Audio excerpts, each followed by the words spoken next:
Welcome to the NXT Podcast, your home for weekly NXT reviews and insight. The beautiful part of NXT is that when one dream ends, another dream begins. Find all of your NXT news, recaps, and analysis right here.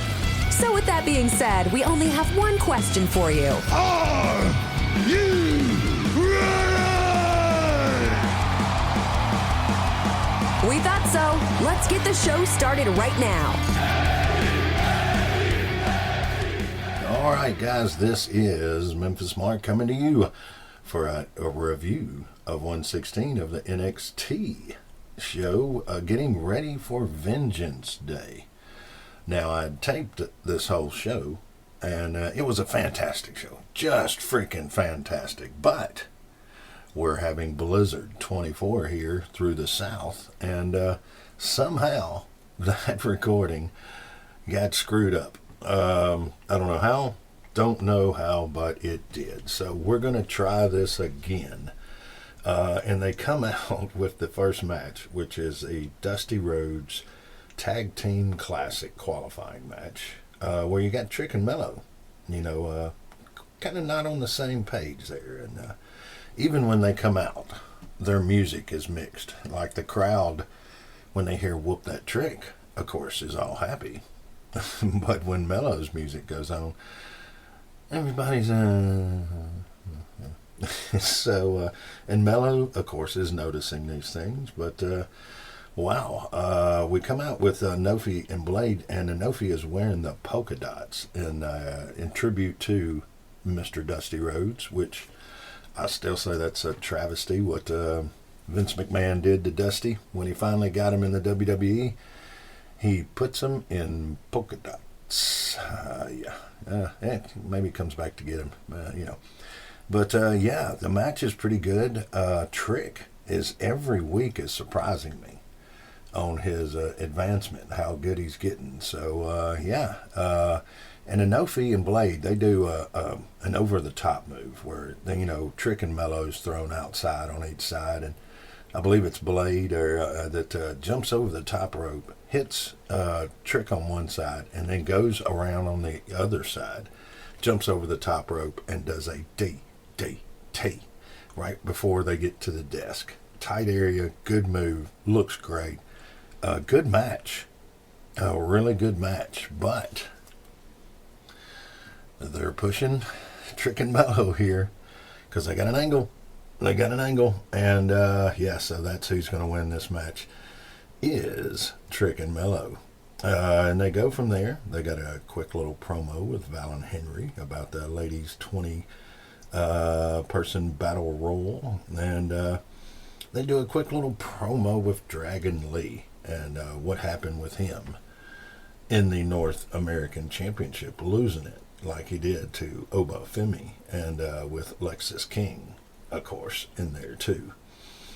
Then we got a quick little promo with Lola Vice and Elektra Lopez, and of course you got Tatum coming everywhere. So and then they actually get Oba Femi. I'm sorry, Oba. He's out there, and he's doing pretty good on the stick, to tell you the truth. Says he's a war leader, a Nigerian war leader, and he's been tested, a D1 athlete, but the crowd starts doing a Bryan Danielson or a Stone Cold, what? They're doing oop, or whatever it was, and every time he makes a statement, and of course he tries not to break character, but it's hard. And then you got Dragon Lee coming out, standing up to his belly, but coming up to him and doing an open challenge. Yes, now Oba announces that the open challenges are gone, but he'll consider it. So we go from there, and we've got Eddie Thorpe in the locker room with some rooks and Hank and Tank, and they're just around giving Eddie his flowers, and Trey Bearhill comes in, another Native American wrestler, and comes in and says, "What's up?" And, of course, if you get some people like that together in a room, you got to have Dijak. So Dijak comes in and, of course, is mad and pretty much we know we got a match coming up. Then you're going to have a tag team match. They bring out Lyra Valkyria, the ladies champ. She comes out and does her regular opening and everything, with the things on her shoulders there, whatever. And here comes Tatum with the same get-up. So, yeah, pretty good. But before the match, they do a little promo where Trick and Mello are in the locker room, and here comes Dragunov. And he lets Trick know that, hey, I wasn't medically cleared to do the last match, so I am now, and you will get your shot at Vengeance Day. Which, of course, Trick is real happy about, but now Mello's like, yo, whoa, women, we're going for this Dusty Rhodes Cup, and, it shows a little more of a separation between the two. But they're going to go from there, and you got Lyra and Tatum going against Miss Lopez and Lola Vice. And, they're going to have a pretty good match because Lyra can definitely go, Tatum can go, and so can Lola and Elektra. So a pretty good little match. Let's see here. I'm trying to get to where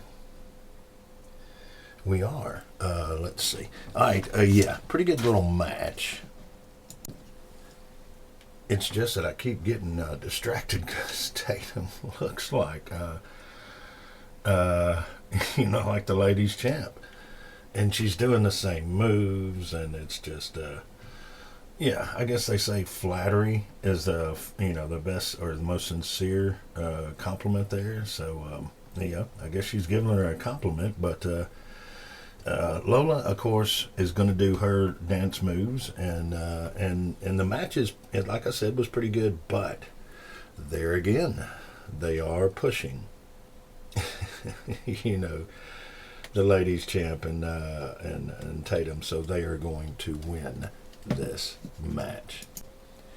Now afterwards, they've really been pushing this Ariana Grace, and they've got her in the locker room, and she starts into a pageant kind of a acceptance speech where she's saying how she's going to win the Battle Royal. And she does pretty good on her interviews, and, not so bad. It's not so bad on that one, but, now we've got the build-up here where they're really pushing. I believe they're getting ready to really push Ridge Holland. And he's got the look. He's got everything you could ask for. I've been getting better and better in the ring, I guess. A little stiff still. But he's going against Mark Coffey of Gallus. And he can work. He can work. So, and this is not going to be a squash match. They're not going to do that to Mark Coffey. So the match is really pretty good. Really pretty good. The Gallus brothers don't really get involved. I mean, it's a good, solid match by Mark Coffey. And, in the end, Ridge, because he's getting that push, is going to hit him with some monster clotheslines. I mean, monster. JBL worthy clotheslines, and get the pin. But like I said, Mark Coffey looked really good. I'm sorry, I kept saying Mark Coffey. It's Joe Coffey. Man. Can't edit this out. So, Joe Coffey, the damn Coffey brothers, because they're good to the last drop, according to Booker T. But the match is good, solid match. Coffey does definitely have to carry the match some, but in the end, they're going to have to let Ridge win. So that's just the way that goes. But afterwards, you've got Gallus, and they're not happy about the loss. So they whoop the crap out of Ridge. And they keep looking for somebody to come help Ridge. But no one does. Ridge is on his own. He's on an island. Now the angle has begun. So yeah, that's what we've got. And then they go from there to a creepy NXT anonymous X post. X's used to be Twitter. Yeah, JC Jane is planning and talking about past accomplishments and explaining some things to some of the ladies that were helping them. So kind of creepy that they got somebody spying on the ladies back there. But yeah, JC Jane is creating her own a little, and her and Thea are creating their own little niche there. Then you got Keelana Jordan doing a little promo. And, not so bad on the stick, but not as good as we have with Baron and Braun. The Baron and Braun show. Yeah, because I think Baron was told Braun the wrong time, and of course Braun shows up, and they always threaten a math quiz with a Steiner. It's an old Scott Steiner joke.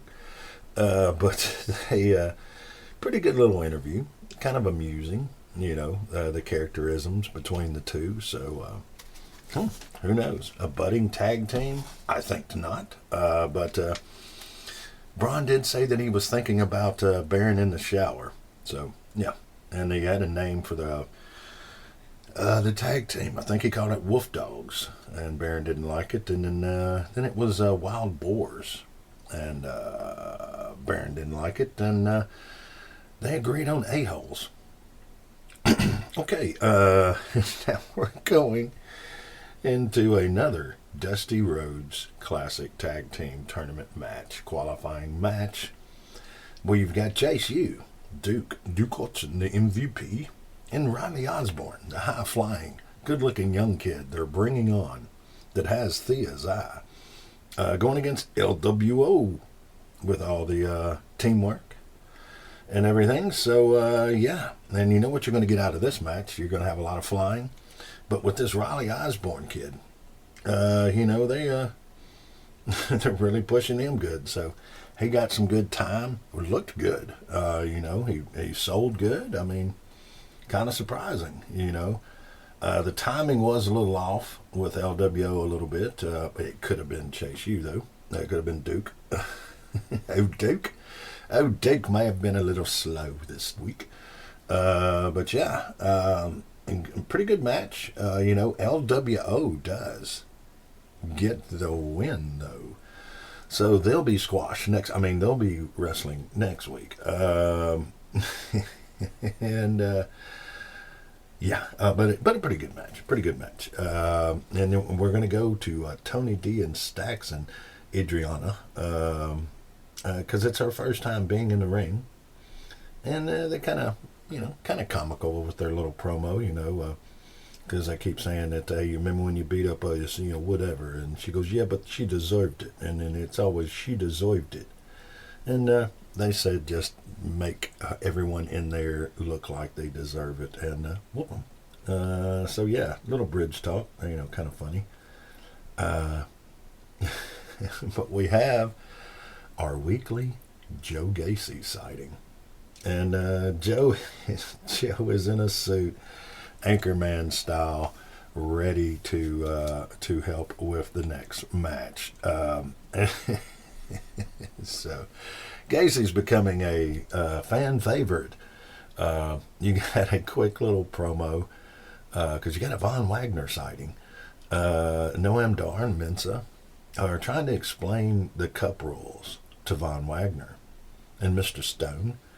And he wants a match, but Noam, of course, is playing a little coy and trying to make a kind of a reference that Von Wagner may not be the smartest guy, but Von may be playing him.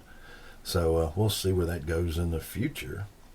But we've got our match now with Joe Gacy on the mic. You got Dijak versus Trey Bearhill. Okay, and Bear Hill coming out. It's no Eddie Thorpe entrance, but he does his best. And this match is pretty good. You know, Bear Hill is definitely needing some ring time and everything, but you know, Dijak gets some big kicks and everything. But at one point in time, Dijak goes over by the desk and makes a reference to the anchorman there, Joe Gacy, which Joe plants a forehead on his forehead, a little headbutt there, and you think that, you know, Bear Hill's going to win, but nope. But they did make it look pretty good. But, you know, Dijak gets a spin kick in and wins the match. So, yeah, but after the match, you know, you've got Lexus King coming out because, you know, they've been having a little feud, Bear Hill and King, kind of in the back side of things. And so, yeah, and then Gacy jumps on Dijak. So, you know, I didn't like the ending of the match, but the finish wasn't so bad. It wasn't so bad. And then we have a JBL sighting, the wrestling god. Yeah, Bradshaw runs into Briggs and gives him a little advice there, you know, a little big man advice, and told him that's why he picked him. So yeah, not so bad. Not so bad. And then after that, we're going into the battle royal, but we have this no quarter catch crew. They do a little promo, and pretty much they're saying that they negotiated their contracts to where, you know, they can have like kind of like the old Freebirds. You know, when the Freebirds showed up, there were 3 guys. You never knew which 2 out of the 3. They were the Freebird rules. Well, I guess they're kind of reinventing that, I guess, with the quarter catch crew. I don't know. But according to them, when they show up, you don't know which 2, or I guess 3, yeah, depending, or 1, which one is going to actually wrestle in the match. And yeah, so they and then right then you kind of know something's up when they bring the first people out for the announcing of the battle royal. And the first are Izzy Dame with of course Miss Kiana James, with probably the best entrance right now on NXT. Love the helicopter coming in and the strut she does afterwards, for sure. But Izzy Dame, I did not realize how big she was, how tall she was. I just, until this match happened, I just did not, I guess I hadn't paid attention, you know, but she is a rather tall young lady, so may be very good in the future for her. And we have an injury. Got an injury report. Cora Jade. And, you know, she just come back off an injury, so I don't know what this whole deal was, but they actually said that, yeah, they had a replacement for her. And she ended up being a little bit, you know, making a little bit of an impact, too. So, you know, not so bad. So let me see. Let's get the notes ready for this battle royal, the 20-lady battle royal, with the ending going into a fatal 4-way. Now, in a battle royal, you know, a lot of times it's a good way to get all the wrestlers out there and get them some airtime. But it can be pretty boring. You wouldn't think that with all the people in the ring, but yeah, it can be pretty boring. I've been to a few. Usually when you had a one with Andre the Giant in it, you know, back in the old days, because you just couldn't get Andre over the top. And it would take 4 or 5 people. If they didn't want Andre to win, it would have to be like 4 or 5, maybe 6 people getting Andre over that top rope. And even so you can go back to some other battle Royal Warriors were like a Big John Studd back in the day, you know, or Mongolian Stomper if you want to go old. So these guys were just everything. It took everything out of everybody to get them over because of their size, and it looked good when they were trying.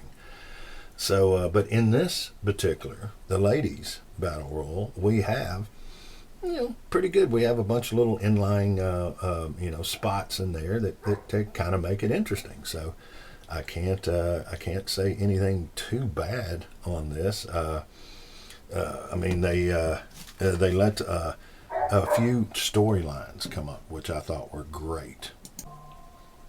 Well, you had something like you had Izzy and Lash, legend, putting a couple of ladies out there, and they are both now. Lash is an ex-WNBA player, so Izzy was close to her height.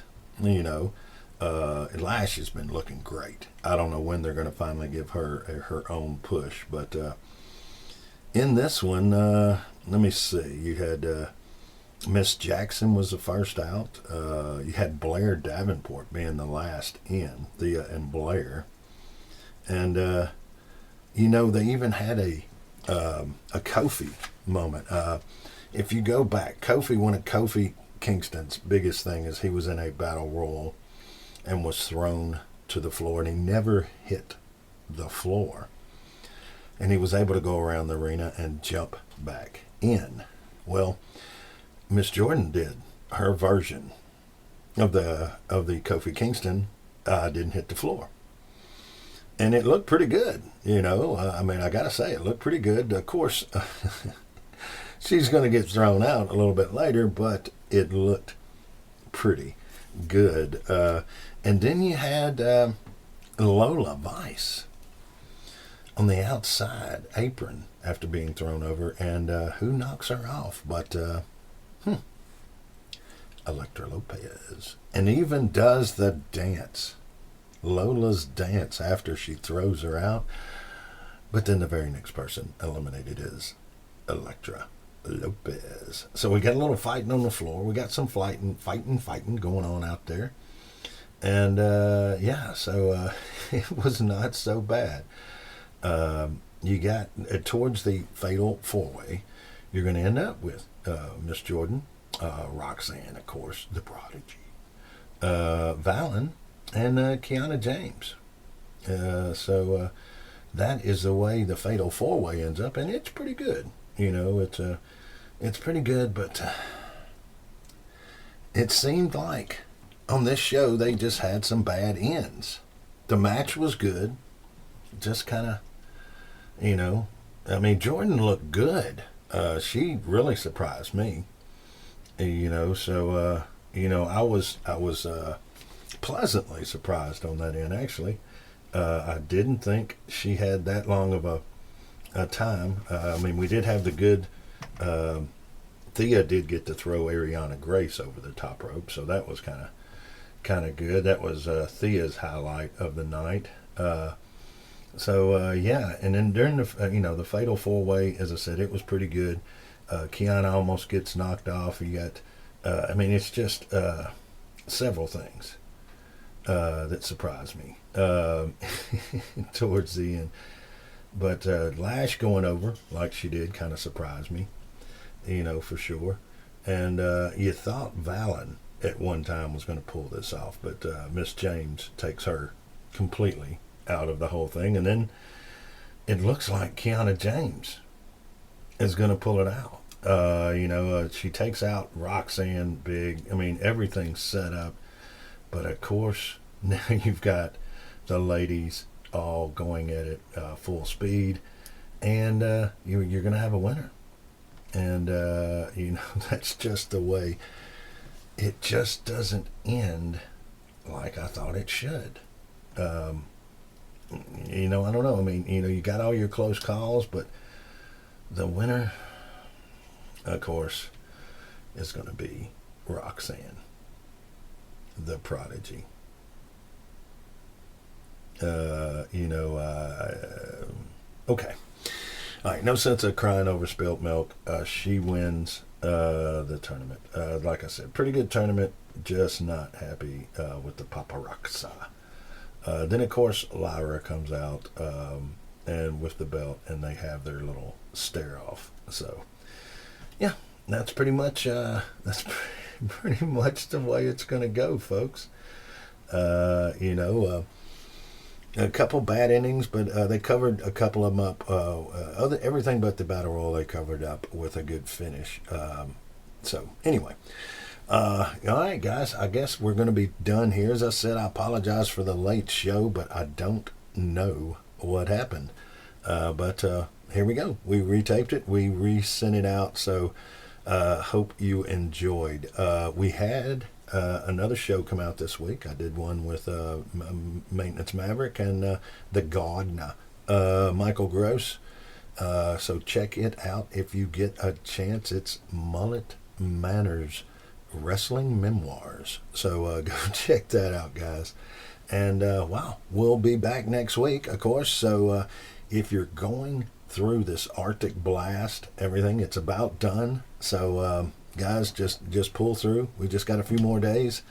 And if it's a regular weather for you, oh man, it sucks where you are, because this snow and this Memphis, Tennessee was colder than Anchorage, Alaska last night. So not a record that I want to keep having. So anyway, guys, this is Memphis Mark, and if you can, get out there and help some shelters out, because this time of the year, the holidays are done, and all that volunteering and joyful cheer is gone. So help these guys out and spay and neuter.